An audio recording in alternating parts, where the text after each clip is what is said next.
седи малко ти, Душо. Чакайте малко. Запригото. 5 минути да почина. После ще можем ли да го стартираме?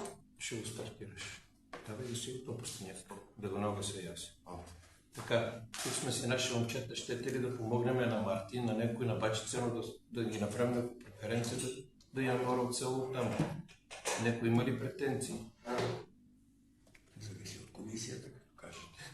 Не бе. Ние сме си наши хора да помогнем на Мартин. Примерно има празна, да са по плани 102, нали си две? Аз нямам никакви претенции. Ти си 100 и колко да те знам там, 42 съседи, коя са. 108. За Вълков да се направят за всичките да има. Не, за всичките. Казвайте, твърде сме да се по-постоянно да ви помогна на всичките. Ако щете, ако не щете, работа се свърши, това ми си лега. Ми е на дедовия.